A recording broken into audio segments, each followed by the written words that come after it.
Bharatiya Janata party के राष्ट्रीय अध्यक्ष के चुनाव को लेकर बड़ी तस्वीर साफ हो गई है। पार्टी सूत्रों के मुताबिक बीजेपी के नए राष्ट्रीय अध्यक्ष का चुनाव 19 और 20 जनवरी को किया जाएगा। 19 जनवरी को नामांकन की प्रक्रिया पूरी होगी, जबकि 20 जनवरी को मतदान के बाद नए अध्यक्ष के नाम की औपचारिक घोषणा की जाएगी।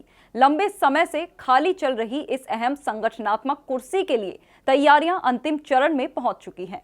सूत्रों के अनुसार इस चुनाव में प्रधानमंत्री नरेंद्र मोदी, केंद्रीय गृह मंत्री अमित शाह, रक्षा मंत्री राजनाथ सिंह समेत पार्टी और संगठन के करीब 10 वरिष्ठ नेता प्रस्तावक की भूमिका निभाएंगे। ये चुनाव बीजेपी के भविष्य के राजनीतिक और चुनावी रोडमैप की दृष्टि से बेहद महत्वपूर्ण माना जा रहा है।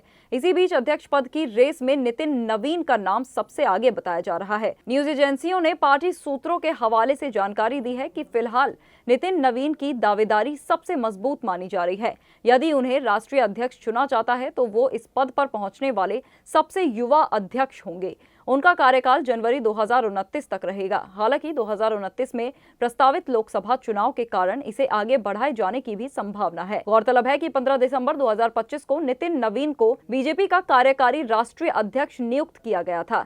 खरमास के कारण उन्होंने देर से पदभार संभाला। 45 वर्षीय नितिन नवीन बिहार सरकार में वर्तमान में सड़क निर्माण मंत्री हैं। वो बांकीपुर विधानसभा सीट से 2006, 2010, 2015, 2020 और 2025 में लगातार 5 बार विधायक चुने जा चुके हैं। उनके पिता नवीन किशोर सिन्हा भी बीजेपी के वरिष्ठ नेताओं में शुमार रहे हैं। सूत्रों के मुताबिक बीजेपी के संगठनात्मक चुनाव देश भर में लगभग पूरे हो चुके हैं। 37 में से 29 राज्यों में आंतरिक चुनाव को अंतिम रूप दिया जा चुका है। इन राज्यों के बीजेपी प्रदेश अध्यक्ष राष्ट्रीय अध्यक्ष पद के लिए नितिन नवीन के समर्थन में नामांकन पत्रों का एक सेट जमा करेंगे। इसके अलावा बीजेपी की राष्ट्रीय परिषद के सदस्य भी अलग से उनके पक्ष में नामांकन दाखिल करेंगे।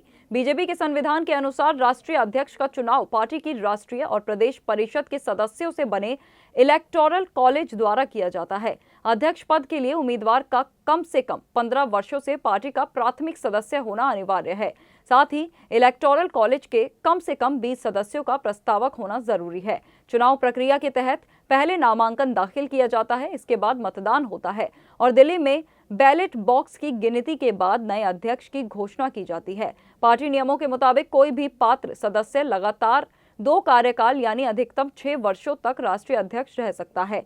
बीजेपी मुख्यालय में हुई हालिया बैठक में राष्ट्रीय अध्यक्ष चुनाव समिति के संयोजक के लक्ष्मण, सह संयोजक संबित पात्रा और नरेश बंसल ने चुनाव प्रक्रिया, समय सीमा और संगठनात्मक समन्वय पर विस्तृत चर्चा की। माना जा रहा है कि जल्द ही इस पर आधिकारिक घोषणा भी कर दी जाएगी।